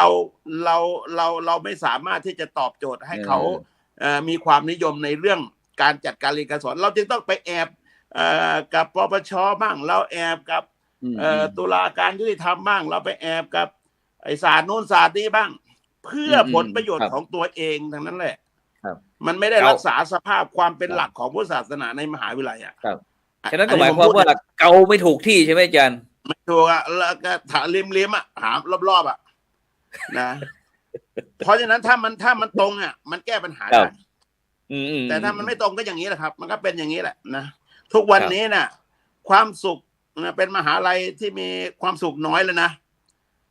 เพราะว่าไปบูรณาการกับคนอื่นเขาบ้างไปแทนที่ตัวเองจะเป็นหลักให้เขามาเดินตามก็เลยไปเดินตามหลักที่เขาเดินนำเรามันจึงเสียสภาพไงเดี๋ยวนี้เขาจึงฟังโยมมากกว่าพระแล้วในมหาลัยเดี๋ยวนี้ไม่รู้ใครเป็นอธิการบดีหรือใครเป็นผู้นำกันแน่ไม่ว่าโยมหรือว่าพระบูรณาการกันมากจนเกินขนาดนะจึงทำให้เกิดความส่วนเซในเรื่องของหลักการเรานะครับอันนี้ในทัศนะของพระที่ไม่ได้ไปอยู่ในองค์กรนะแต่มอง แล้วก็ดูเข้าไปเนี่ยโอ้ผมเห็นป้ายดิผมชื่นใจนะเป็นป้ายเป็นมหาลัยแห่งคุณธรรมของพระพุทธศาสนาที่จะเป็นตัวเสิร์ฟสติปัญญา หรือวิชาการแก่คณะสงฆ์แต่ไปหาดูแล้วไม่ค่อยเห็นรีเสิร์ชไม่รู้กี่รีเสิร์ชวิจัยไม่รู้กี่วิจัยแต่ไม่เห็นเอามาเป็นเครื่องสนับสนุนให้งานของคณะสงฆ์ที่มันจะมีฐานรองรับจากการวิจัยหรือการทำงานที่เป็นเชิงวิชาการก็ว่ากันไปนะยิ่งพระสอนครูสอนได้ศีลธรรมในโรงเรียนเนี่ยเราตั้งแต่ปีเท่าไหร่48นะครับ48ครับผม48นับมาถึงนี่มันควรจะเพิ่มขึ้นหรือมันจะควรจะเป็นอย่างโรงเรียนพุทธศาสนาวันอาทิตย์หรือมันควรจะเป็นอย่างโรงเรียนพระปริยัติธรรมที่มันกำลังประสบปัญหาทุกวันเนี่ยเนี่ยมันจะไปอีหลอบเนี่ยเพราะว่าบางทีมันได้แต่โครงมีทุกอย่างแต่มันใช้ไม่ได้มันไม่ใช่เต็มเรื่องมันใช้ไม่ได้ทุกเรื่องนะครับในสังคมสงฆ์ของเราเนี่ย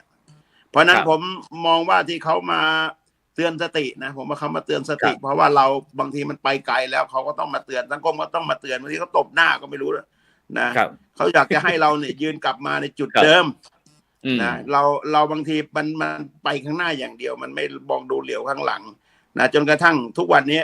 ความนิยมต่างๆของเด็กของอะไรใครต่อใครเดี๋ยวนี้เขาไม่นิยมพระพุทธศาสนาแล้วครับแล้วเขาถามเพราะว่าเขาไม่รู้เขาก็จะไม่รู้จะนิยมตรงไหนนะอย่างทุกอย่างก็เป็นพิธีอย่างเช่นผมยังบอกว่าการสอบนักธรรมก็ดีนักธรรมยังจะพอดูหนาๆหน่อยแต่ของธรรมศึกษาเนี่ยเป็นพิธีแล้วแหละเป็นพิธีเฉยๆนะเป็นพิธีเพียงผ่านเพราะว่าหนึ่งเราไม่ได้จัดการเรียนการสอนอย่างแท้จริงแล้วก็เอาความรู้ไปให้เขาอย่างถูกต้องหรือไม่พอเพียงเวลาก็ไม่พอเพียงอะไรทุกสิ่งทุกอย่างมันไหนๆก็ไหนๆแล้วมันก็เป็นอย่างเงี้ยมันก็เลยเกิดผลทำให้ผลเสียหายได้บุคคลที่เราคิดว่ามีวุฒิการศึกษารับรองในเรื่องของศาสนาแล้วแต่ว่าความรู้ไม่ไปตามพอไม่ไปตามเนี่ยมันก็ใช้ไม่ได้ใช้การไม่ได้มันก็เลยเป็นความทุกข์ของสังคมที่ผมบอกว่าเดี๋ยวมันไปอยู่ในบ้านพ่อแม่ก็จะทุกข์อยู่ในโรงเรียนครูก็ทุกข์อยู่ในวัดสมภารจะทุกข์อยู่ในเขตตำบลอำเภอจังหวัดอยู่ในคนเหล่านี้เนี่ยจะไปสร้างปัญหาให้ก็เพราะว่าความรู้ทางศาสนาที่เป็นตัวหลักหนึ่งและคู่กับการศึกษาเนี่ยไม่ได้ไปกับเขาครับก็เลยแล้วถ้าสมมุติว่าไอ้คนจะพวกนี้ขึ้นไปเป็นผู้นำอาจารย์แล้วใครจะทุกข์ล่ะก็ทุกข์เองเหรอทุกทั้งประเทศครับทุกทั้งประเทศครับไม่ได้มองไม่ใช่เรื่องธรรมดานั้นเรื่องจริงๆนะเพราะว่าผมไปดูเนี่ยผมไม่ได้ไปดูแต่เขาสอบเขาไปกาข้อสอบในอาชีพเขา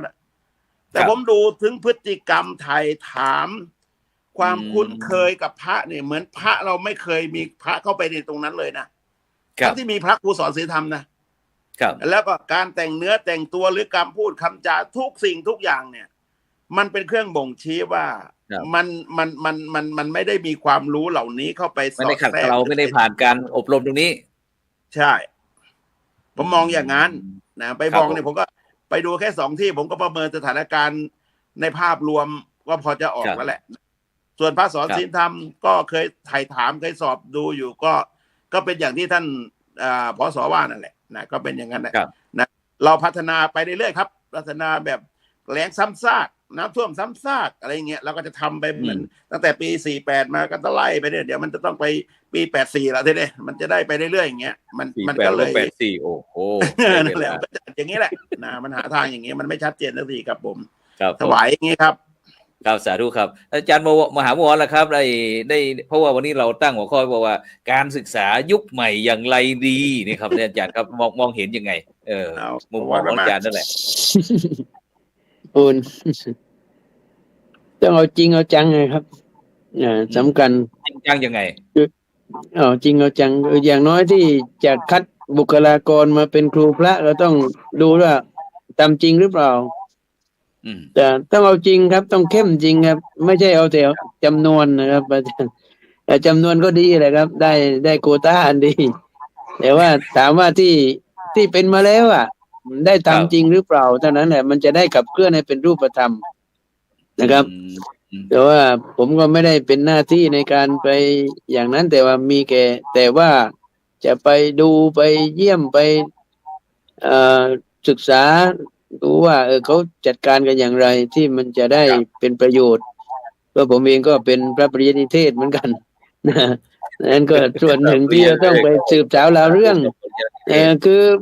พระปริยติเทศเนี่ยไม่ใช่ไปจับปิดเพื่อนนะครับ แต่ว่าเพื่อต้องการที่จะกลับมา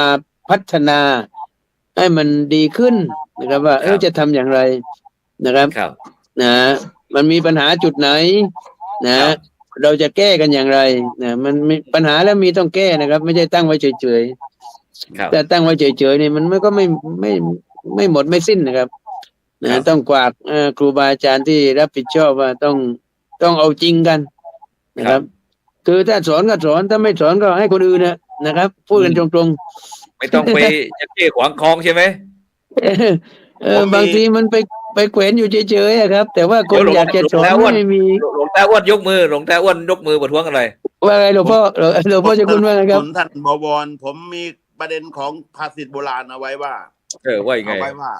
หุงข้าวเสียดายถ่านทำงานเสียดายทุนทำบุญเสียดายทรัพย์ไม่ต้องทำหุงข้าวเสียดายถ่านเนี่ยคือมันจะมาสอดคล้องกับเอาจริงเอาจังของท่านบวรนี่แหละอ๋อครับผมถ้าไปเสียดายถ่านข้าวไม่สุกครับดิบเสียกินไม่ได้ครับการจัดการศึกษาทุกวันนี้นะเรามองดูว่าไม่ได้ทุ่มเทนะไม่ได้เอาจริงเอาจังไงครับถ้าการเอาเป็นพิธีการติดตามจัดตามประเพณีก็นั่นแหละรักษาประเพณีอันดีงามเทศทองบาทนั่นแหละครับผมถ้าเราไปเสียดายอย่างเงี้ยทำกักหุงข้าวมันไฟถ่านไม่พอเนี่ยไฟมันไม่แรงไม่พอมันก็ทำให้ข้าวดิบไม่สุกคนกินก็ท้องเสียถ้าไม่กินก็ไม่เป็นไรคือมันใช้ไม่ได้นะครับเพราะนั้นความเอาจริงเอาจังของท่านบวรเนี่ยพูดเหมือนกับคนโบราณเลยทำอะไรก็เอาจริงเอาจังทั้งคนที่ขัดอย่างผมพอไปดูวิธีการของคนต่างประเทศเขาที่เขาอย่างคนจีนเนาะเขาไปอยู่เมืองไหนเขาจะมีไชน่าทาวน์ไชน่าทาวน์เนี่ยเป็นแหล่งของประเทศจีนที่ขยายอาณาเขตไปสู่ในประเทศนั้นๆนะครับรัฐบาลเขาจะส่งคนหัวดีๆครับคนที่ไปแล้วได้กำไรครับไปแล้วได้เปรียบไปสร้างอาณาจักรตรงไชน่าทาวน์เนี่ยต่อมาก็เอาคนที่ดันติดตามเข้าไปขยายเขตเป็นอาณานิคมเขาสนับสนุนตั้งแต่รัฐนะถ้าตรงนี้ถ้าผู้ใหญ่ของเราเนี่ยไม่ได้เอาใจใส่ดูแลมาปล่อยให้ท่านผส.ทำคนเดียวก็เดี๋ยวไม่นานก็เหี่ยวนะมันต้องแอคชั่นมาแต่ข้างบนเริ่มจากผู้นำต้องทำก่อนทำอะไรทำความรับผิดชอบในทุกเรื่องที่มันทำอยู่ทุกวันนี้ให้มันเป็นจริงเป็นจังนะอย่ามัวแต่แค่มาจุดธูปเยี่ยมเนี่ยถามว่าได้อะไรได้อะไรครับผมได้อะไรอ๋อได้มิติใหม่ใช่ไหมท่านพศมิติใหม่ทำให้พระเห็นทำให้คนเห็นพระทำให้ครูเห็นพระเนี่ยไม่ใช่สัตว์ประหลาดนะบางอย่างมันต้องให้ได้มากกว่านั้นแสดงความจริงจังจะพูดให้มันจริงจังจะสนับสนุนให้มันจริงจังต้องทำแล้วนะปล่อยปละละเลยหลวมเนี่ยมันก็ได้แค่นี้แหละครับผลมันเกิดจากเหตุนะถ้าเหตุหลวมผลหลวมเหตุเข้มผลเข้มแค่นั้นแหละนะเนี่ยสนับสนุนท่านบวรเนี่ยผมไม่ได้ประท้วงครับอ้าวครับอ๋อสนับสนุนเมื่อกี้บอกว่าที่ว่าทำแบบจริงๆจังๆเนี่ยท่านอาจารย์มหาบวรได้ยินหลวงตาอ้วนพูดบอกโบราณก็ผมคนโบราณของคนโบราณผมก็พูดแบบโบราณมันเรื่องโบราณแต่เป็นเรื่องดีมันสอดคล้องสมัยนี้มันแต่งเป็นศัพท์วิชาการก็ไม่พ้นไอ้หลักของคนโบราณหรอกครับนะไม่เป็นไรอาจารย์มหาบวรต่อบอกว่าต้องเอาจริงบอกเนี่ยบอกอาจารย์มหาอะไรก็นั่งอยู่แล้วเนี่ยตอนนี้ต้องประชุมระดับประเทศเลยนะว่าเอาจริงว่านักเรียนได้เรียนจริงหรือเปล่านั่นยิ่งตอนนี้จสปนักธรรมด้วยจสปบาลีด้วยโอ้ผมเสียวนะครับผมเลขาเจ้าหน้าจังหวัดนี่มันต้องลงนามนะครับผมเสียวขาไปอีกข้างเลยครับเนี่ยมันจะเสี่ยงคุกหรือเปล่าไม่รู้จริงไหมอาจารย์ว่าเนี่ยมัน เพราะว่าต้องมีการเอ่อย้อนกลับมาดูว่าที่เขาเป็นจสปเนี่ยเขาปฏิบัติหน้าที่ปฏิบัติหน้าที่จริง ใช่ หรือ พ เป ระ ล่า อาจารย์ อืม แล้วว่าผู้ที่ลงนามหนึ่งเจ้าคณะจังหวัดยืนยันสองเลขาจังหวัดยืนยันอีกต่างหากนะครับอาจารย์นะไม่ใช่เจ้าตัวทรงนะครับ แล้วตอนนี้อาจารย์ยืนยันกี่รูปกี่ท่านละ อย่าคิดลูกก็ยังไม่มาก อาจารย์มหาบอล ครับอาจารย์ มหบอลยังไงก็หนีไม่พ้นครับ อ๋อหนีไปไหน จะหนียังไงก็หนี ไป ไม่ ไหน พ้น ไม่พ้น เพราะเนื่องจากว่าโครงสร้างเป็นแบบนั้นนะครับ แล้วก็ปกติเนี่ยนะ ผมคิดว่าเอาอย่างนี้ เราต้องคำนึงว่าบุคลากรของเรามีความพร้อมที่จะเข้าไปสู่ระเบียบข้อกฎข้อบังคับ เหมือนกับทางโลกหรือไม่ตอนนี้พอเราเรียกร้องได้รับอยู่ภายใต้ของกฎหมายโอเคเราก็มองว่ามันจะนำให้เราไปสู่คุณภาพที่ดีใช่ไหมครับเราก็ต้องยืนยันว่าเราบุคลากรเรามีความพร้อมที่จะอยู่ภายใต้กฎข้อบังคับระเบียบทุกอย่างได้นะครับเมื่อได้กฎหมายมาเราก็ต้องปฏิบัติแต่สิ่งสำคัญก็คือว่าความพร้อมขององค์กรเราเนี่ยมีความพร้อมเพียงไหมแล้วเราดูไหมว่ามันไม่ใช่เป็นลักษณะของเป็นแค่พระสังฆาธิการนะครับมันคืออยู่ภายใต้กฎหมายข้อระเบียบข้อบังคับอย่างนั้นเนี่ยทุกอย่างที่เราทำไปเนี่ยมันก็จะส่งผลเห็นไหมครับเหมือนกับทางโลกเลยไม่ว่าตอนนี้เราอีกข้างหนึ่งเราอาจจะดีใจครับที่เราได้กฎหมายมาเรารู้สึกเราภาคภูมิใจแต่ก็ย้อนกลับไปว่าแล้วบุคลากรเราพร้อมที่จะอยู่ในข้อบังคับกฎหมายหรือยังเพราะที่ผ่านมาเราไม่เคยอยู่ในกรอบของเขาอยู่แล้วเนี่ยนะครับตอนนี้เนี่ยมีกรอบที่ชัดเจนให้เราเนี่ยแล้วเราจะทำยังไงยกมืออีกแล้วตาอ้วนยกมืออีกแล้วท่านอาจารย์ดร.วิสิทธิ์ครับผมหลวงพ่อครับขออนุญาตนะท่านผส.สนับสนุนด้วยครับเวลาความคิดมันเกิดขึ้นมาผมเนี่ยนะไม่ยินดีกับพรบเลยไม่เห็นด้วยเพราะอะไรเพราะว่าความเป็นจริงกับพรบเนี่ยมันไม่ใกล้เคียงกันครับผมเคยอุปมาหลายครั้งแล้วว่าเราเห็นเขาใส่เสื้อนะคนเขาเนี่ยใส่เสื้อเราก็อยากใส่เสื้อแต่เราไม่รู้ว่ารูปร่างของเราเนี่ยมันพอจะใส่เสื้ออย่างเขาไหมก็เหมือนกับไปเอาแนวกฎหมายทางโลกมาเนี่ยนะมาเป็นกรอบนะอย่างเช่น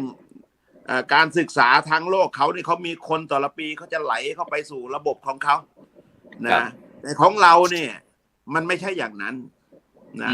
เรากำลังใส่เสื้อชุดหลวมๆนะซึ่งตอนนี้เรากำลังพยายามพองตัวให้มันเท่านะให้มันเท่ากับเขา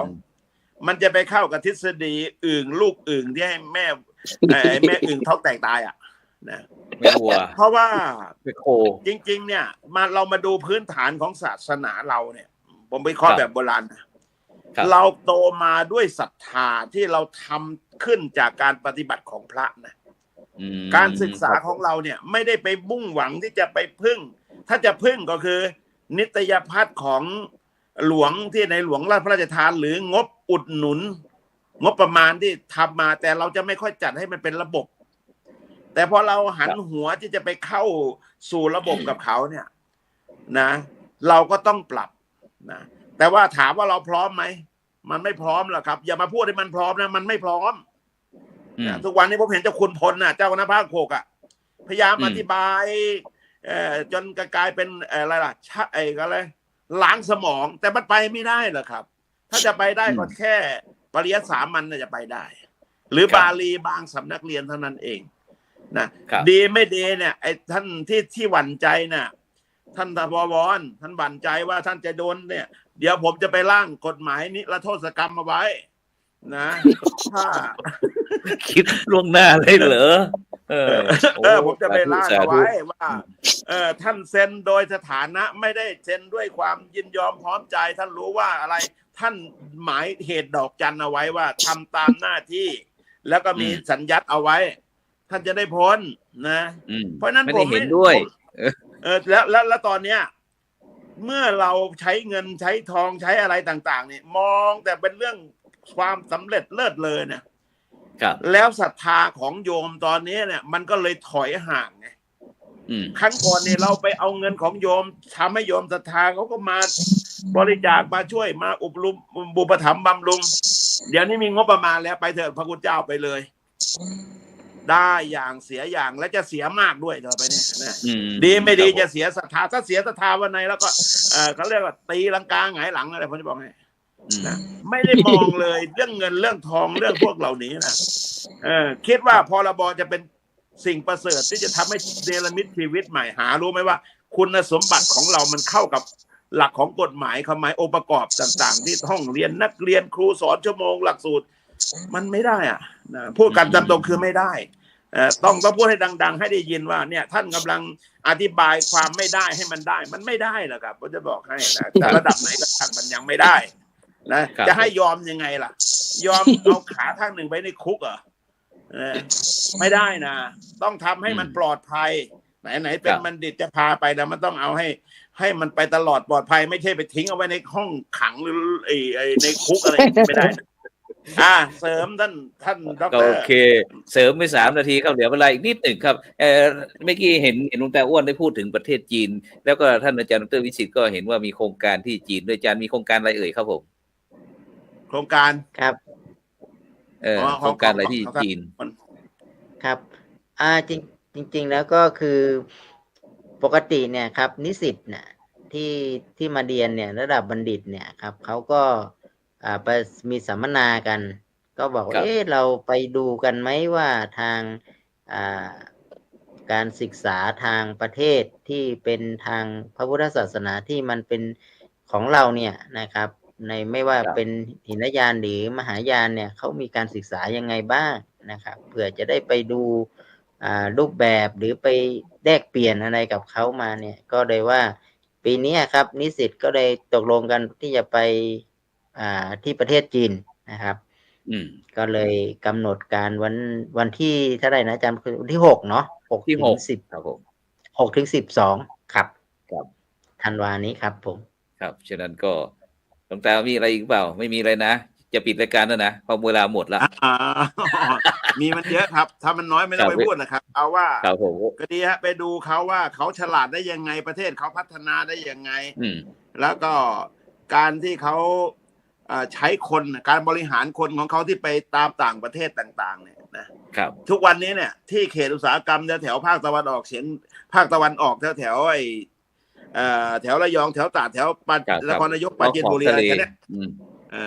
เดี๋ยวนี้คนจีนเข้ามาคอนแทคหรือเข้ามาซื้อละเดี๋ยวนี้เขาทุกสิ่งทุกอย่างเขาเอามาจากประเทศจีนหมดทั้งคนทำทั้งวัสดุอุปกรณ์ทั้งอะไรต่างๆแล้วเขาก็มาสร้างที่ท่องเที่ยวของเขาที่พักอะไรต่างๆคือไทยก็คือลักษณะเป็นทัวร์0 บาทนะซึ่งตอนนี้เนี่ยสิ่งเหล่านี้เนี่ยคือเขาใช้คนหลายคนที่เข้ามาทำเรื่องต่างๆให้ได้ช่องในโอกาสนะที่เราเห็นเป็นข่าวอะไรต่างๆเนี่ยถ้าพูดถึงเรื่องเขามีคนส่งมาอุตสาหกรรมต่างๆที่ว่าเนี่ยแม้ตะปูดอกเดียวเขาก็ไม่ใช้ของไทยแต่เขามาใช้พื้นที่ของประเทศไทยนะเพราะนั้นท่านไปดูเรื่องนี้ไหนๆจะไปดูเรื่องนี้ก็ฝากเรื่องนี้ด้วยครับเรื่องการส่งการบริหารคนก็ทำไมถึงใช้คนฉลาดไปเจาะแล้วก็เกิดเป็นทำยังไงให้คนฉลาดเอาแล้วกันครับกับขอบคุณครับหลวงพ่อเจ้าคุณพระราชวชิรศรีมาพรท่านอาจารย์มหาบวรปรวัตธรรมโมจากบุญนารอบนครศรีธรรมราชท่านอาจารย์ดร.วิสิทธิ์ธิตวิสิทธิ์โทจากมหาวิทยาลัยจุฬาลงกรณราชวิทยาลัยเขตเชียงใหม่ครับวันนี้ได้ลดได้ชาติอะไรทุกสิ่งทุกอย่างครับซึ่งก็เพื่อวัตถุประสงค์ก็เพื่อที่จะคุยให้สังคมไทยเราได้ช่วยกันคิดช่วยกันแก้นะครับเพราะว่าก่อนที่มันจะมากไปกว่านี้นะครับฉะนั้นก็ทุกสัปดาห์นะครับเราก็จะมาพบกันตรงนี้นะครับกับทั้งหลวงตาอ้วนท่านอาจารย์มหาวรและท่านอาจารย์ดร.วิสิทธิ์นะครับเพราะว่าเราเห็นว่ามันเป็นประโยชน์นะครับต่อสังคมนะครับชอบฟังคำสั่งศาลนะครับมากกว่าค คำพระนะครับฉะนั้นก็กลับมาทบทวนกันใหม่ครับสังคมไทยเราจะได้มีความสุขแบบยั่งยืนนะครับฉะนั้นก็ในค่ำคืนนี้ก็เวลาหมดเวลาครับขอนำรายการจากบรรดาท่านผู้ฟังไปก่อนนะครับเอาข่าวคำว่าสา ครับสวัสดีครั หวา บ นฟังทุกรูปนะครับสวัสดีครับ ครับหลวงพ่อครับสวัสดีครับ จนกว่าจะเจอกันใหม่ ครับ